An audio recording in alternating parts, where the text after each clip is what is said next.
Good evening, everyone. I, Shashikala Yadav, Principal at Gajera Group of Schools, welcome you all to this webinar on behalf of Gajera Trust. We are a group of 17 schools, colleges with an orphanage where more than 50,000 learners are getting education. Today, we have a very eminent personality with us. His name doesn't need an introduction, even though I would like to state few lines for him. सुनकर कर दे अनसुना, ऐसी इनकी आवाज नहीं, मिलकर भूल जाए कोई, ऐसे इनके अल्फाज नहीं, किसी महफिल में छुप जाएं, ऐसे इनके अंदाज नहीं, सूरज से दमकते हैं ये, किसी परिचय के मोहताज नहीं.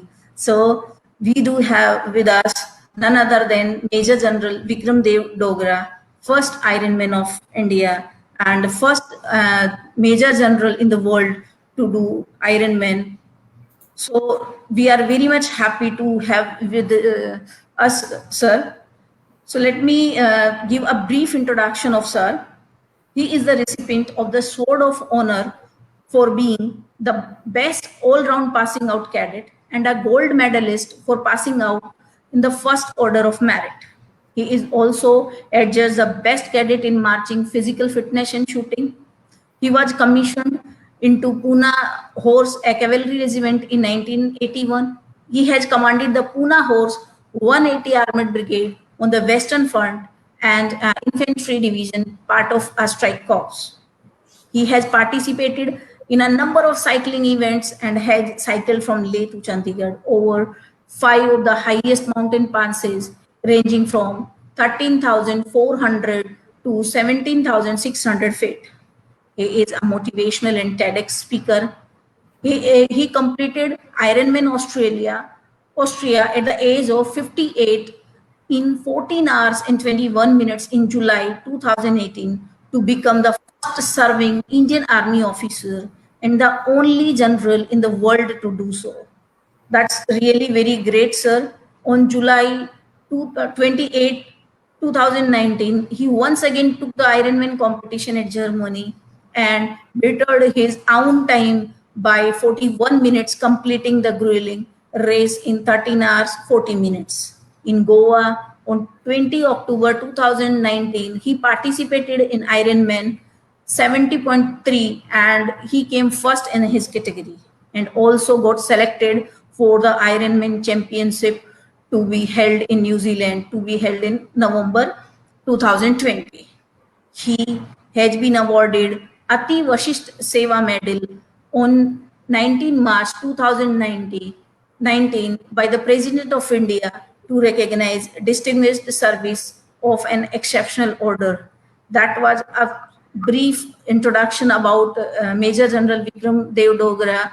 Sir, आपके इंट्रोडक्शन को पढ़ने के बाद और आपके वीडियोस को देखने के बाद एक ही बात कही जा सकती है, जो पानी से नहाएगा वो सिर्फ लिबास बदल सकता है, परंतु जो पसीने से नहाएगा वो इतिहास बदल सकता है.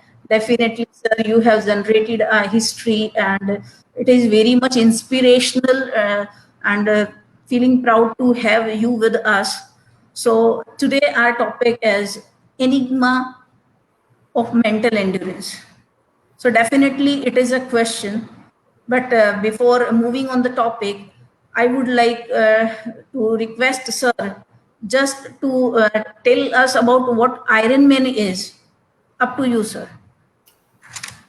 Thank you so much, and it's indeed a pleasure to be here today.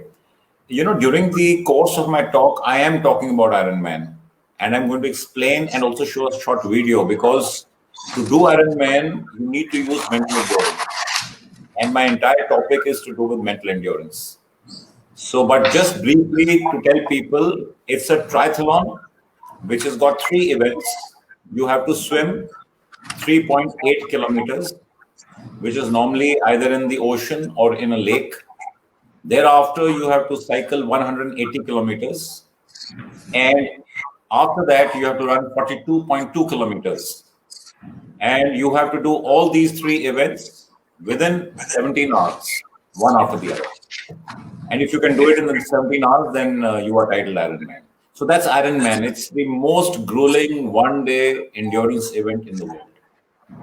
But I'll be talking a little more about it later. Yeah.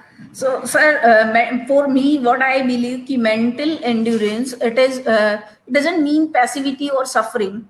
It means mental strength. It is the ability to exercise inner strength in everyday's life and the ability to deal effectively with all the challenges. This Absolutely. this requires a certain degree of willpower and self-discipline and perseverance. So right now, due to this pandemic situation, the youth and everybody who is working, housewife, everybody is facing a kind of mental toughness and struggling somewhere.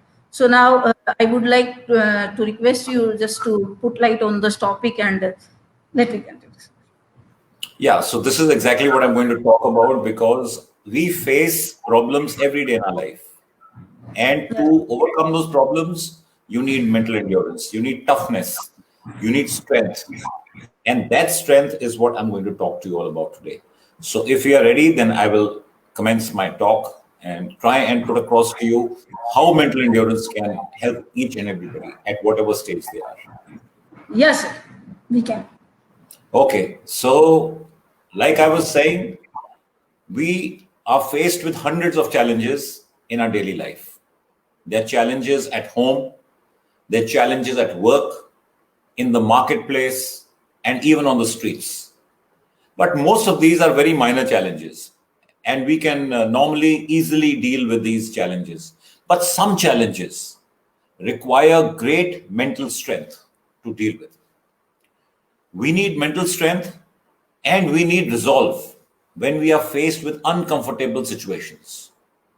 And we also need mental strength and resolve when we are dealing with different relationships, when we are dealing with elderly parents, when we are doing business with difficult people, and when we come out of our comfort zone. So every time you come out of your comfort zone, you need mental strength. It's been proven that people who have got mental endurance and mental strength, they deliver more. They work more purposefully in life and they exhibit greater commitment and they are more competitive. But what is mental strength?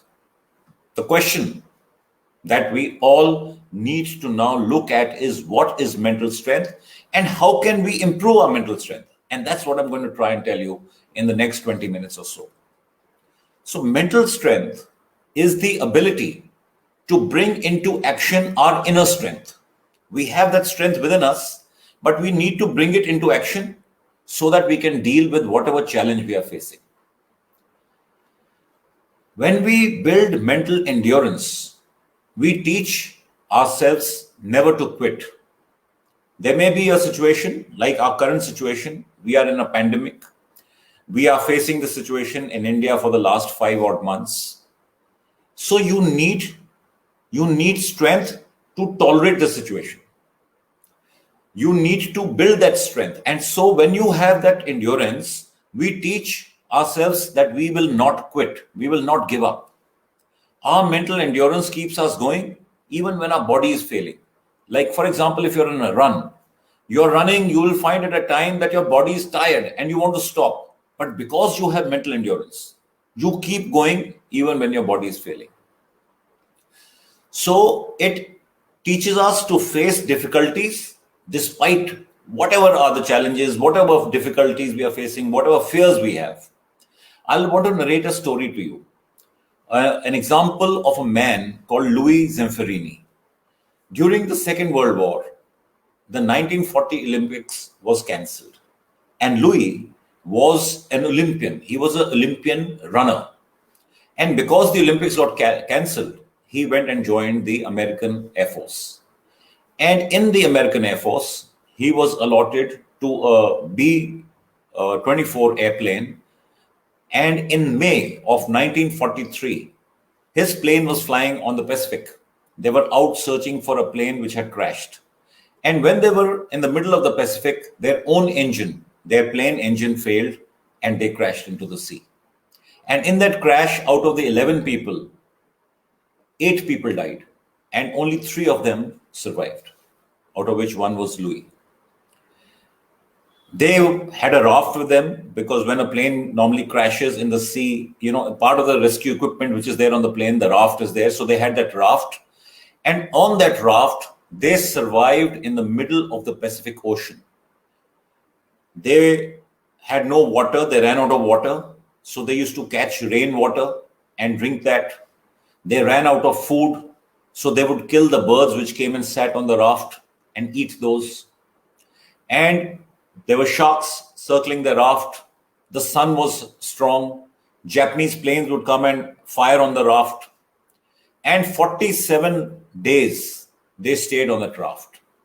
In this 47 days, one of those 3 people died and only 2 were left.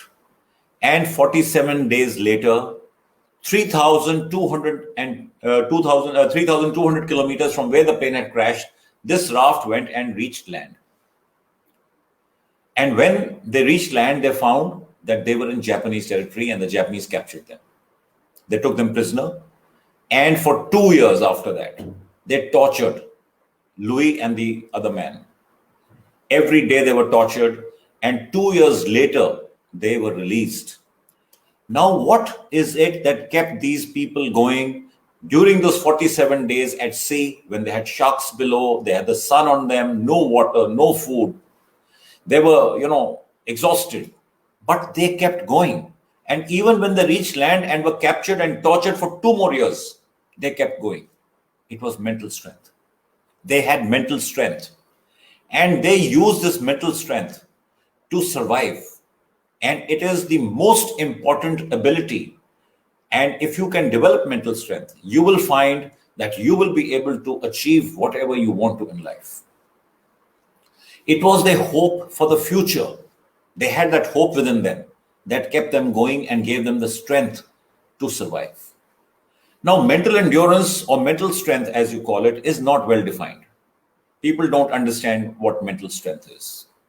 But being mentally tough is about how you respond when you begin to feel uncomfortable, or when you encounter an obstacle, or you are faced with a challenge. How you respond is your mental strength. The how is important. It's the how which is important, and there are a number of factors that will contribute to mental toughness. It's not, like I said, it's not something very easy to understand. So number of factors are there which will contribute to mental strength. But in my opinion, there are 2 things which are the most important, which you must understand and then develop. The first one is willingness, and the second is optimism. Now, I'll explain these. Willingness defines how acceptable you are to endure. Now, when we say endure or when we say endurance, it is always related to something which is not pleasant, which is difficult, where you feel uncomfortable or where you are out of your comfort zone. So that is the experience that you have to endure. Now, when we're talking of willingness, it defines how acceptable you are, how ready you are to endure the situation. The acceptance to endure it, it can be physical acceptance. If you're doing a run, if you're going for a long distance walk, run, whatever you're doing, it's a physical challenge. So physically, if you want to accept it, you're willing to accept it, then you can endure better. Or it can be a mental challenge like we are in today. When we are in this COVID time, if mentally we accept that we are going to go through this experience in this form, we are going to stay indoors. We will use this time indoors to do things which are good for us, which we can do, which we always wanted to do but never had the time, and now we have the opportunity. So if we positively accept the situation today, then you will have good endurance to go through it. So the willingness to accept the situation is the first point which you must have to build mental endurance. The second point about optimism. Now, optimism is a positive belief. It is a belief regarding the outcome. What will happen at the end of this event that you're enduring? The belief of the outcome in whatever we are doing. That is optimism. So you must be optimistic about the outcome, positive about it.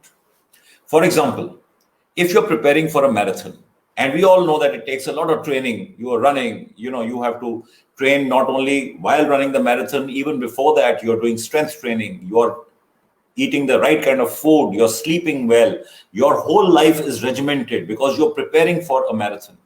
But if we believe that this effort that you're putting in, the time that you're putting in, is going to make you stronger, better, and will benefit you, then it becomes easier for you to accept it. So the optimism of the outcome is important. So willingness and optimism. I'll share my personal experience with you. I used this mental endurance to take on the Ironman challenge. And at that also at the age of 58, when everybody whom I spoke to about doing the Ironman said, no, it's too late in life. You are 58. You will have a heart attack. You can't do this event. So it is the mental endurance that again came into play. So just about the Ironman, I spoke a little about it in the beginning of the talk. Like I said, the Ironman is the most grueling one-day endurance event in the world. It's a triathlon, 3 events, swimming 3.8 kilometers, either in the sea or in the lake. Thereafter, cycling 180 kilometers. And this cycling is normally in hilly terrain where you are going uphill for almost 6,000 feet. And then you have to run 42.2 kilometers, all one after the other in a single day, and do it in 17 hours. And if you can do that in 17 hours, then you're titled Ironman. I had never swum 3.8 kilometers before. I was a swimmer and I was a good swimmer, but I would go to the swimming pool like everybody else and swim a couple of lengths, maybe 5 lengths, 10 lengths, but not 3.8 kilometers. So I had never run 42 kilometers. So the sheer magnitude of the race was very intimidating for me. And therefore, I first needed to mentally accept in my mind that I can do this. Once I accepted that, then I needed to start training for it. So once you have mentally accepted, then the training which is physical and which is difficult and maybe tiring becomes easy. Because you have mentally accepted, I'm going to do this. And that is how you have to face whatever challenge you have for yourself, whatever obstacle that you come to face. Whenever you are feeling uncomfortable situation has come in front of you, mentally you have to say, yes, I can do it. So talking about the Ironman, I needed to train for it. And training for the Ironman requires long hours.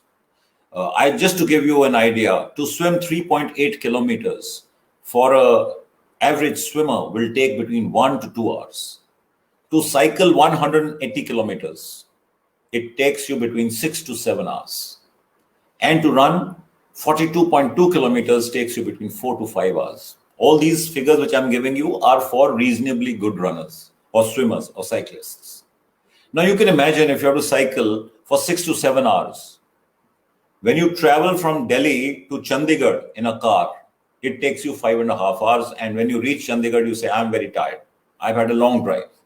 Here you're on a cycle and you're propelling yourself. So it is a big physical event, but physical comes later and mental comes first. That's what I'm trying to actually get onto, to pass on to you. So you have to look at the passion, the commitment, the perseverance. That's the hard work you're going to put in. And all these come from acceptance. You have to accept that, yes, I will do it. So just to give you an idea of the Ironman, I'll show you a small video, a short video on it, so that you understand what the event is. And then I will talk to you how you can train yourself and how you can develop and improve your mental endurance. For the video, I'm just going to share my screen. So it'll take a moment and then I will.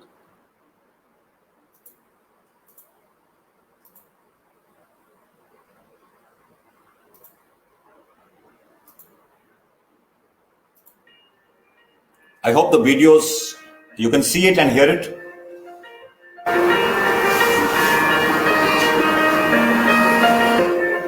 To accomplish something extraordinary, Hello. one must have an extraordinary Can you see the video? Yes, sir. Okay, I was just waiting for that. I'll just share it again because I removed that, but maybe you're not. Yes, sir.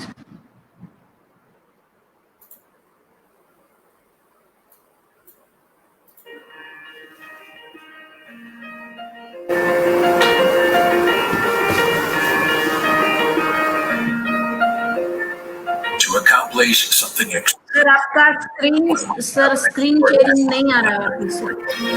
क्या नहीं आ रहा? Screen sharing नहीं sir, आ रहा? Screen sharing नहीं sir, it vanished. नहीं, share कर रहा हूं मैं. Yes, sir. It is not visible to me, sir.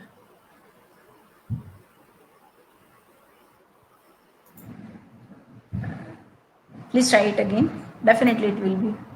Yeah, just now you saw it, no? Sir, now Can you see it? it is not visible to me. No, sir. I'm surprised because it's unshare right now.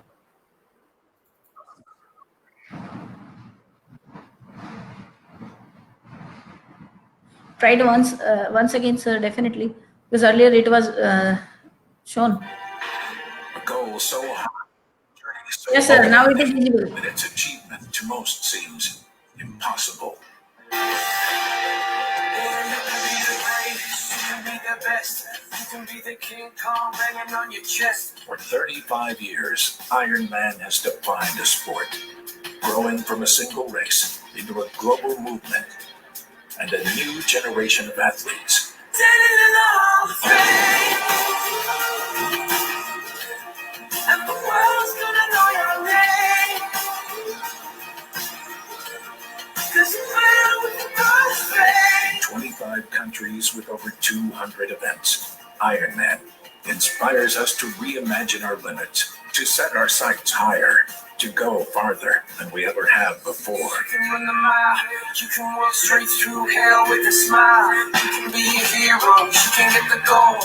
Breaking all the records so you will never be broke. Yeah, do it for your people, do it for your pride. You're never gonna know if you never even try. Do it for your country, do it for your name. 'Cause there's gonna be a day when you're standing in the Hall of Fame. Iron Man is a statement of excellence, passion, commitment.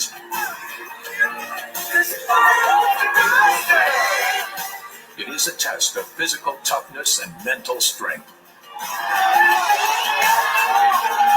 Iron Man is about persevering, enduring, and being a part of something larger than ourselves. It shows the heights that can be achieved when we push beyond our boundaries and go the distance to earn the title Iron Man. So what you're seeing now is the actual race, 1st July 2018. This is the swim start, 2,850 athletes starting together in the huge lake. And you swim 3.8 kilometers, change, get onto your cycle, and start your cycling of 180 kilometers. And you can see the terrain, the undulating terrain of Austria, where I said you're gaining altitude and coming downhill. And you finish your cycling, quickly change into your running kit, and you're off for your 42.2 kilometers run. And as you go through, you're going right through the town of Klagenfurt in this case, and you reach the finish.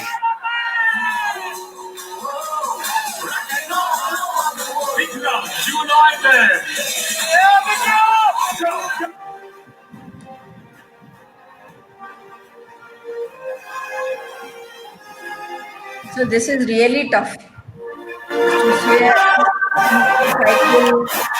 So the point I'm trying to make out here is anything is possible if you have mental toughness. So I'm stopping my screen sharing now. And now I will try and tell you how you can enhance your mental endurance and your mental strength. First, you need to connect with your why. Why? WHY. That is to understand why are you doing this, if you can connect with that. So we are more willing to tolerate discomfort when we know that what we are doing is going to serve a bigger purpose. It has a bigger goal. So if you have a goal and you say, for example, your goal is that I want to do, like my goal was to do Ironman. It was a dream for me. So because it was a dream and I understood why I was wanting to do it, it became easier for me to put in the effort.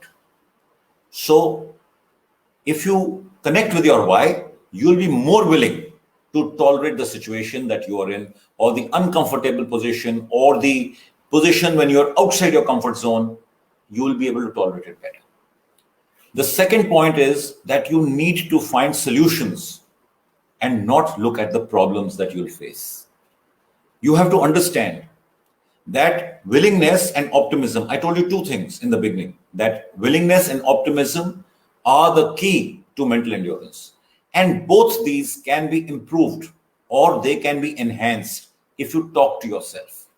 You can talk to yourself to say, I can do it. You have to motivate yourself. This is easy for me to do. I will ace it. I will come out on top. So talk to yourself. That enhances willingness and it enhances optimism, both of them. And when you talk to yourself, you will be able to mold your mind to accept what is happening easier. Another way is to seek discomfort. I'm telling you how to improve your endurance. Seek discomfort. What is seeking discomfort? For example, when I was training for Ironman, the easiest thing for me would be in the training. The training is difficult, but within the training, I made it more difficult. And how? The normal thing for me would get up early in the morning and go for maybe a run or go for a swim, because early morning your body is fresh. Also, the weather and the temperatures are better. But I would go running at times when it was difficult. I would go on a Sunday at 10 o'clock, or I would go on a Sunday at 3 in the afternoon. And normally on working days, I would come back from office, change, and then go for a run from 7 at night to 10 at night. So by doing this, I was making it more difficult for myself. So the point I was trying to make was, when you seek discomfort willingly, it enhances your endurance. You can use this technique, like I have said, you can use it in your everyday life. For example, when you go and have a shower in winter, don't open the hot water. Willingly stand in the stream of cold water for 1 minute. Face the stream and feel the experience. And willingly you tolerate that cold. It enhances your endurance. You also have to get into the habit of coming out of your comfort zone. What we do in our daily lives, what we're used to doing, is our comfort zone. Like for you children, comfort zone would be waking up in the morning, going to school, coming back, doing your homework, then with on social media or playing games outside, meeting your friends, dinner, television, or something like that, and go to sleep. I'm just giving you a rough. Something like this will be your comfort zone. But if you do something different, if, for example, after coming back, instead of meeting your friends, you start going for a run alone, it is outside your comfort zone. And when you start doing things outside your comfort zone, then your mental endurance goes up. What I was doing, training for Ironman, was outside my comfort zone. My comfort zone was not to go running from 7 at night to 10 at night, or to go cycling for 5, 6 hours, 7 hours on a Saturday night. That's not my comfort zone. But you have to come out of your comfort zone to enhance mental endurance. You can also enhance mental endurance by doing certain exercises. Like you can enhance physical endurance by physical exercise, you can enhance mental endurance by mental exercise. And what are these mental exercises? When you do games like, say, Sudoku, or you play chess, or you solve crosswords, or you play certain video games which require your mental, your memory and your reflexes to coordinate. All that enhances your mental strength. And the last point to enhance your mental strength is that whenever you are faced with a problem, don't brush it aside.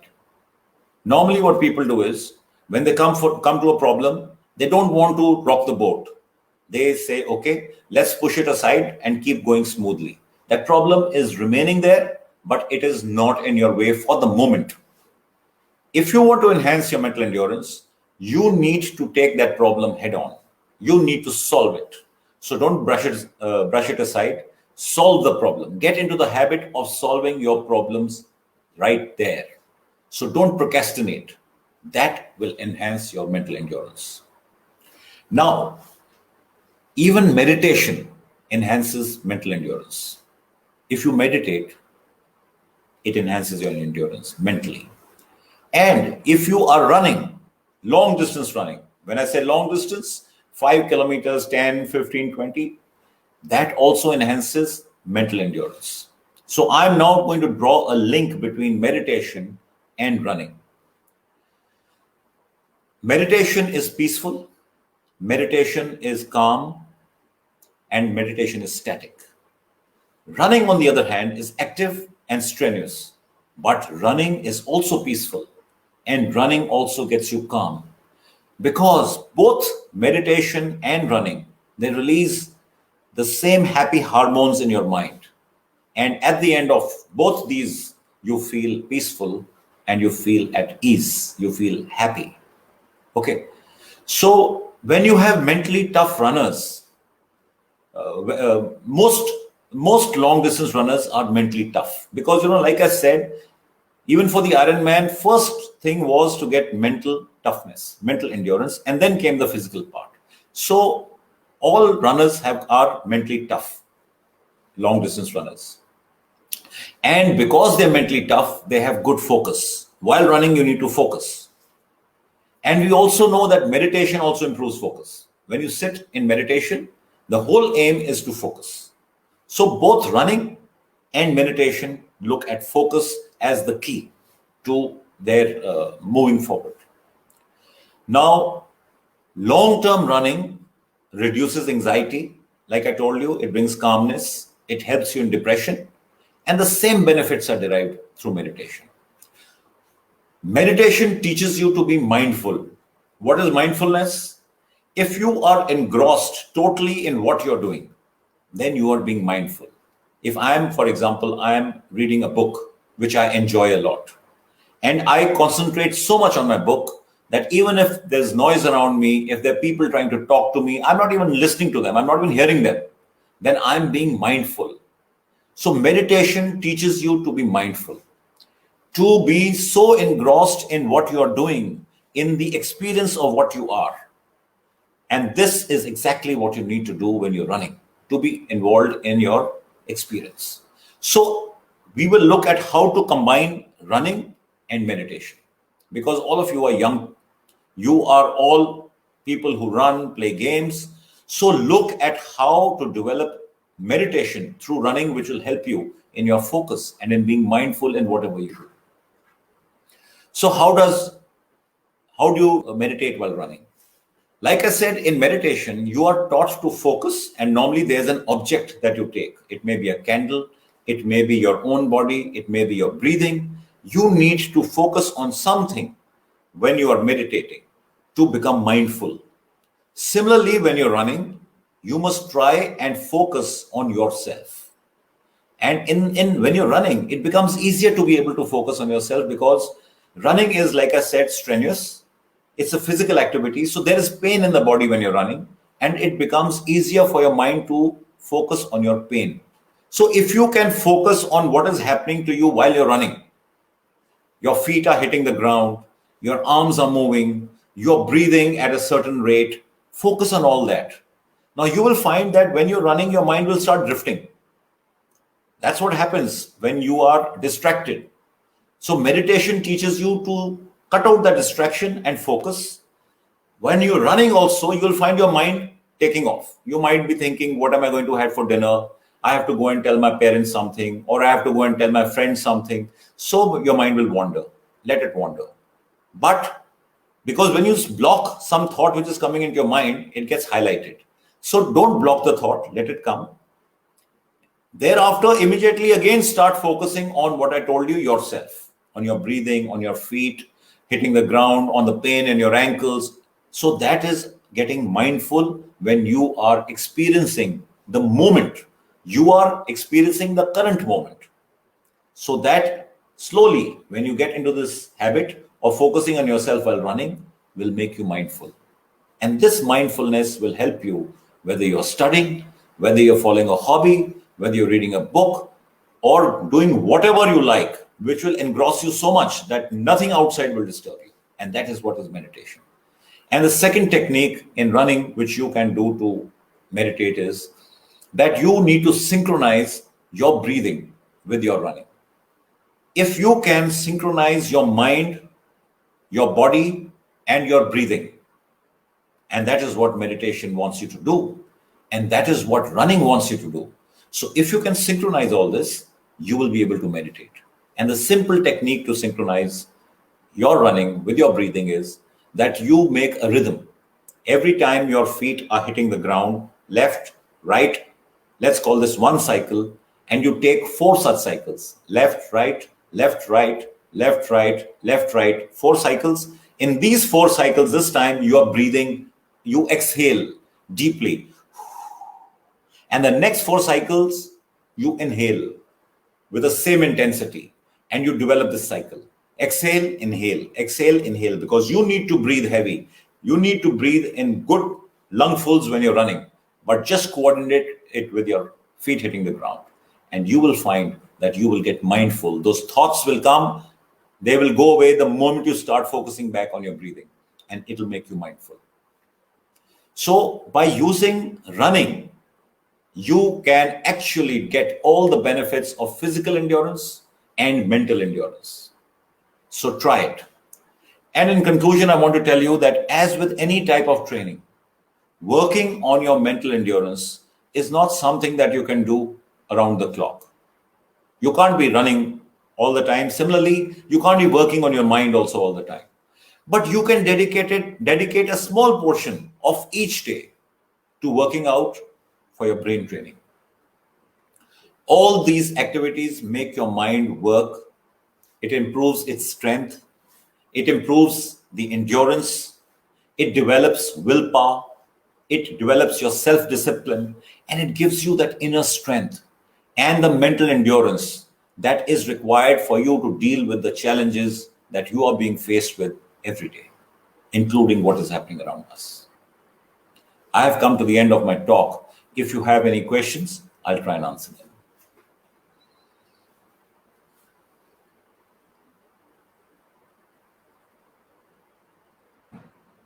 Thank you, sir. It was quite, inspirational, motivational, because it is a completely new sport, triathlon, and you participated 2 times, and definitely you are single. You are one of the major general in the world to do this Ironman twice.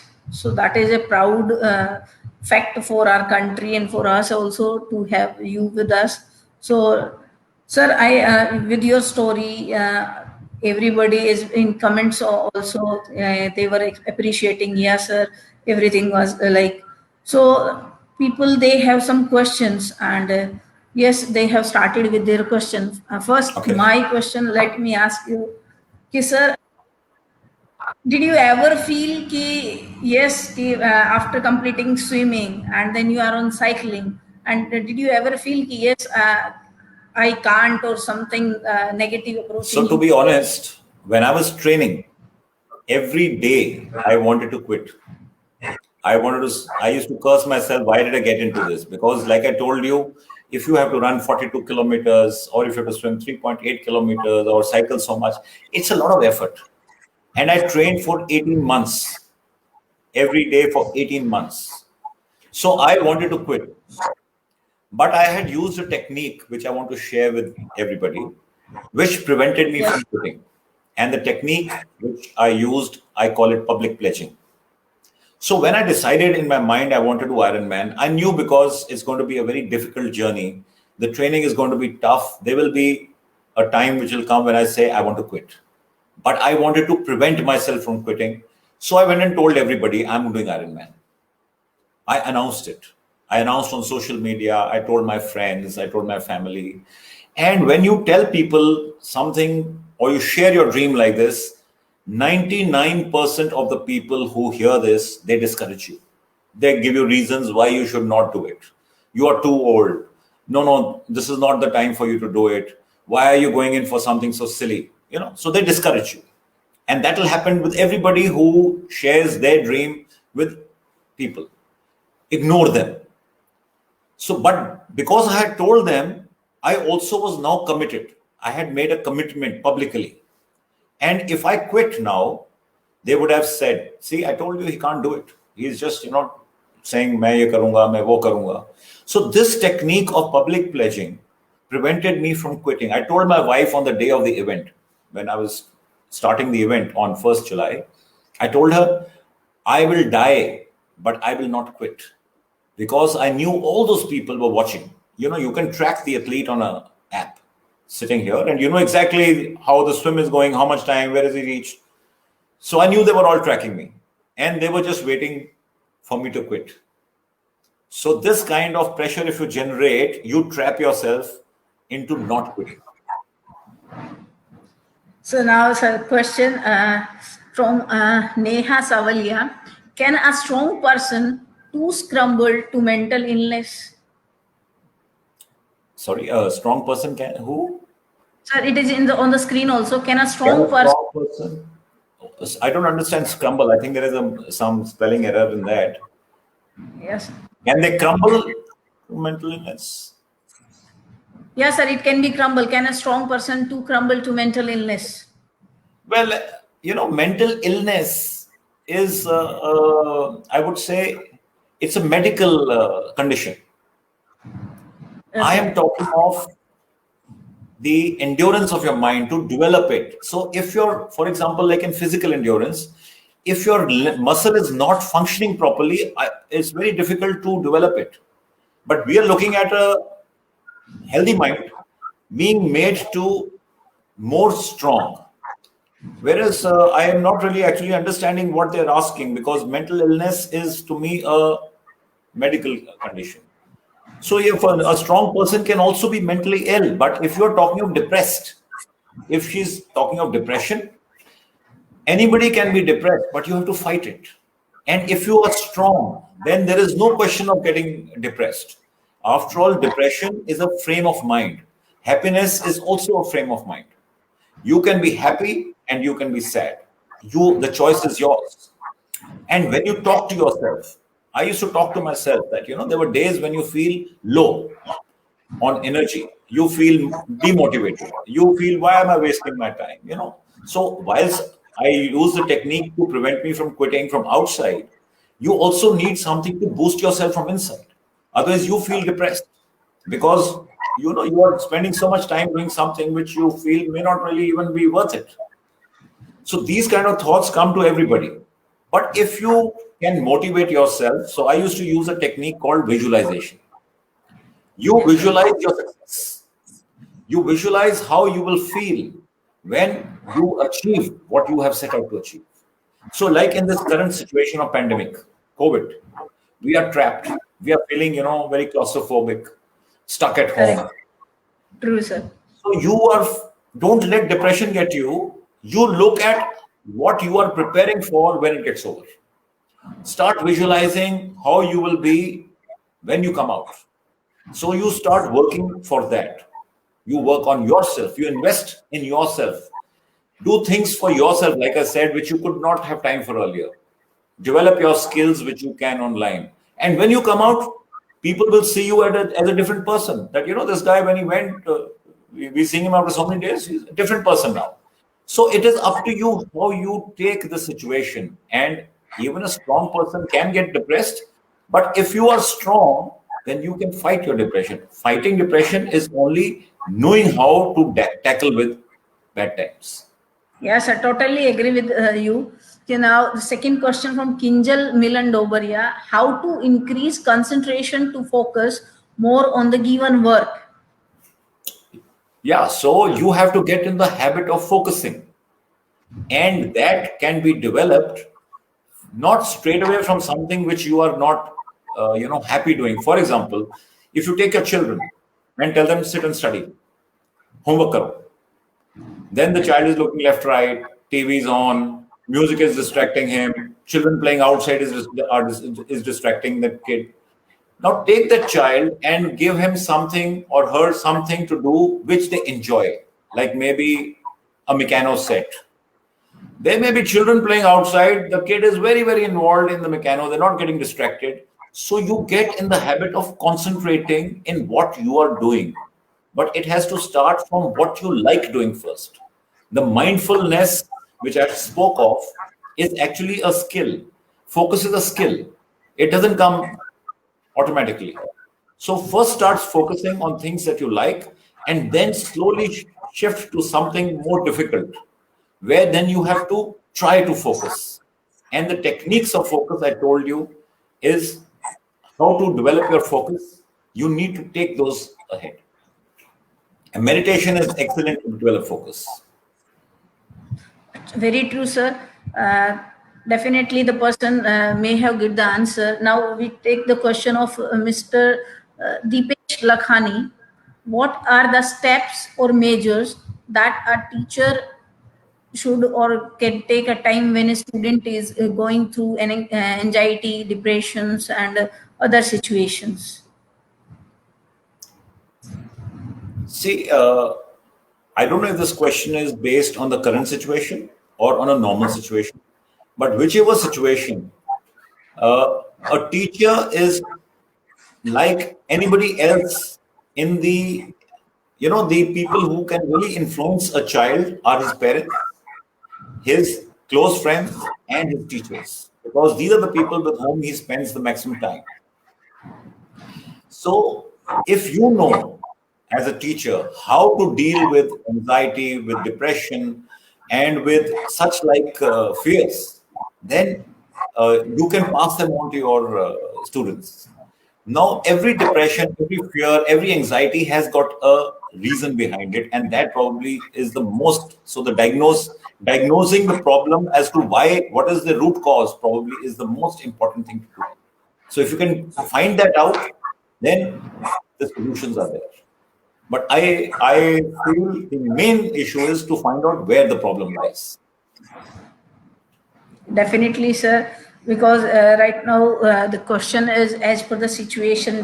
Maybe the person is thinking, okay, nowadays children they are at home and they cannot go out, and then online classes, and they are at home only. So they must be sharing something with the teachers, and that is why he has asked. Now we take another question of Ms. Kamini Patel. How to remain self motivated and focused on the desired goal? Yeah, it's a good question because we all have goals, but the goal is yours. So you have made a goal. So you, once you have made a goal, you need to commit to yourself that I will now put in everything that is required to go for the goal. This commitment we all make, but we break the commitment. Why do we break our commitments? Because we are lacking in self discipline. Self discipline is what? I equate self discipline with self love. If you love yourself, then you will do whatever is required to do things which are good for you. Give you an example. I'm overweight. I want to lose weight. And I keep saying I want to lose weight, but I can't lose weight. I don't get time. I am working. I am doing this and that. So we make excuses. That means you don't love yourself. That means your goal, you have not committed yourself to it. So if you love yourself and you want to lose weight, you'll lose it like that. So to follow your goal is to do with commitment and discipline. How to motivate yourself? I give you an example. One of the ways is visualization. Whatever your goal is, visualize how you will feel when you achieve it. How your parents will feel, how your friends will feel, how your family will feel. Because obviously, I assume your goal is something big, which is taking effort to reach. Now, when you reach there, you will be happy, and people who matter to you will also be happy. Visualize. and you will feel that yes, it helps. Third technique, try public pledging. That okay, I'm going to go and do this, whatever your goal may be. Now, when you have told people and they are watching you, okay, he or she said, I'm going to do this.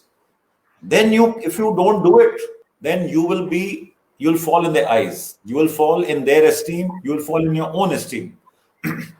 So these kind of techniques, if you apply a combination of these, I'm sure that motivation, when it goes down, will come back.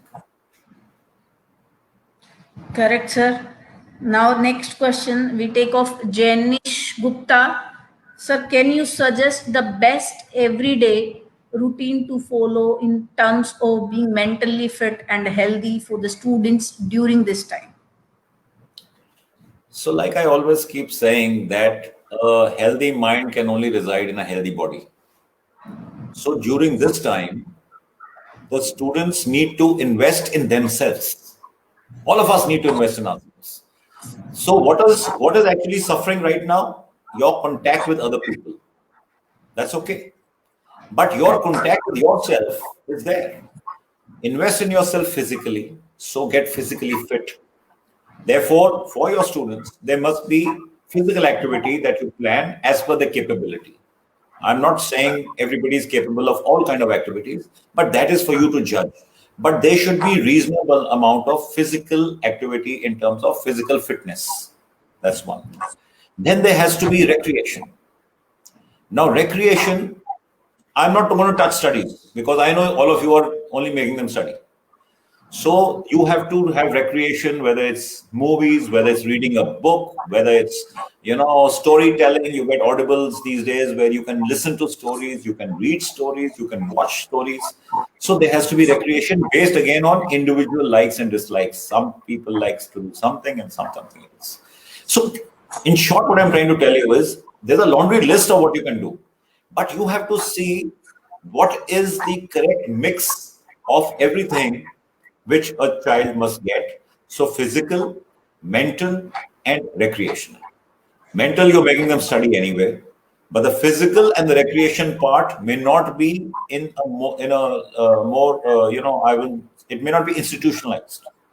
The children may be doing whatever they are capable of doing on their own. I feel some kind of effort needs to be made. Like I attended a school's summer camp, but it was an online summer camp, and where the children were involved for one full week. So something like that. Correct, sir. And next question we will take of Neelam Hamdard. How to calm yourself when feel, and it says it's on your screen. How to calm yourself when you feel anxious? Yes. Well, it all depends on what your anxiety is about. A very good technique to calm yourself when you're anxious is to take deep breaths. Stand up and breathe deeply a couple of times, and you will get initial calm. But the ultimate calm will only come when, like I said earlier, if you can detect what is causing you that anxiety. And whatever is causing you that anxiety, the root of the problem needs to be addressed. So calm, immediate breathing, calm, long term on the root. I agree with you because meditation is the solution for if you are in tension or any situation. So next question we will take of Mr. Jayesh Patel. Which type of activities I should have to perform as a leader of my family to motivate other member of family? So the most important thing of any leader, especially head of the family, is that you cannot exhibit any signs of sadness, depression, anxiety. You have to be a role model. You have to be like the tree, Correct. strong tree. Now, whether you are sad, whether you are emotional, or whatever is happening to you, that should not be passed to people around you. So that is the kind of leadership quality you have to exhibit as quality. And thereafter, you have to see now what motivates your family. Which way do you want to motivate them? Do you want them to be motivated to study, to play, to read? That all depends on what angle you're looking at. but you can motivate them in different forms. Different ways are there to motivation, but you need to be leading from the front as an example, a personal example which you set will go a long way towards all your family members following you. Totally agree, sir, because being a leader of the family, and there are lots of responsibilities, and first we need to, get calm, and then definitely can suggest anything to others. Last but not the least, let me go for the question of Janish Dhanani. How can I support my friend who is struggling with mental health? Again, the same question like earlier you explained about, but he is posting so many times. So I think we should take this question. See, when you say support your friend who's facing, then you have the way to support in a mental problem is to find out what is troubling that person. I don't know how much you will be able to support, because every solution, whatever we are talking, sounds very simplistic when we talk. But actually, to find solutions and to find, the how to solve the problem is long term. Otherwise, they won't be there. The problems won't be there. So if you can find out what is troubling that friend of yours, and if you have a solution to it, only then, because it's a very hypothetical question, it's a very wide question, how you can. But in nutshell, I would feel if the friend feels that you are there for him all the while, he can rely on you. You are the person who will be there whatever may be the cause of his depression, then that itself is a big support, because to be able to share your problems with someone is gives you support itself. Correct, sir, because the problems can vary from person to person. Yes, Yeah, definitely. What the person is suffering from, and according to that, being a friend, what kind of help can be done, it depends person to person. It may vary. So one more question, then we can wind it up. Last question, Amisha Patel: how to identify the struggle of students with the surrounding or any other thing? Because in the teaching profession, so teachers they are like thinking, okay, yes, how to identify the problems in the students, kind of questions he has asked. I have not understood this question. How to identify the struggle of students with a surrounding oblique subjects or anything else? Uh, just ask her to please explain a bit more, because I'm not getting the gist of what she's asking. Sir, as per me, she is asking like how to, in the class there are many students. Some are very notorious, and if any of the child is suffering due to some, again the same concept, ki mental illness or mental disorder, or sometimes it happens ki every student is not that much good in studies. Okay, so some child is very much good in sports and in other activities also, so maybe her question is related to that. So, if you're looking at how to identify a child who may be depressed or maybe suffering from this kind of a issue, I think there are clear indicators when a child does things which are not what normal people are doing. If in the children are all playing and chatting, and this child is sitting alone, or if the others are in some activity and the child is not becoming fully cohesive with them or part of them, then these are signs to say that there is something bothering the child. So any unusual behavior by the child, I feel, would be a signal that something is not right. Thereafter, you need to probably go deeper into it by a chat, and that chat is not easy because children may not come out very openly with their teachers, but surely may come openly with another friend, and you may either use somebody else to find out or yourself. Now, that is dependent upon the situation. But I think there are clear indicators when you see unusual behavior amongst children that there is something wrong. Correct, sir, well said, because in the term of behavior, a teacher can identify what the child wants to say and what kind of activities are done can be informed to the parents, and we can take the help of counselors also, because right now all the schools may have the Yes. counselors.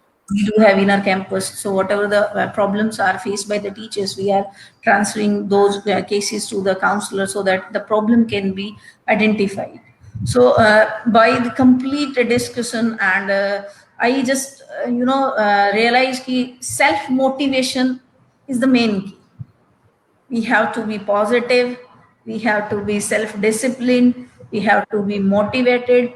And yes, negativity is there in our surrounding, and sometimes it happens ki yes, we are bounded in some negative approaches and negative vibrations. So it is on us ki how we keep ourselves self motivated, right? So what I feel with the discussion, it is that, and definitely we are getting some reviews also enlightened by the discussion. Self motivation is the key, sir, that is correct. You are really an example for us. When I watch your video on YouTube and your TEDx talk also, there you have discussed about like grow with the success, and some concepts you were explaining over there. So positivity, keeping ourselves positive, it is the main key. Yes, this situation, this pandemic is there. Within 1, 2, 3 months, definitely it will be get over, and we will be in the same routine. So I, sir, would like to heartily thank for giving your precious time to us. Definitely it was very much inspirational and motivational to just listen you, because it was your journey was too much inspirational. And everybody is fascinated. Yes, sir, at the age of 58, you have started practicing for Ironman, and you have done it at the age of 58, and then you got the rank, and then you got the medal from President of India. Your journey was very much inspirational. Definitely our students, teachers and viewers, they are enlightened with this. Thank you so much, sir, for giving us your precious time. I heartily thank you on the behalf of Gajera Trust. Thank you so much, sir. Thanks a lot. It's been a pleasure. And Thank you. I hope the children would have benefited. Wish you and your school and all the children, all the other parents, spectators, all the best in these trying times. Good luck. Godspeed. Thank Thank you. you so much. Thank you, sir.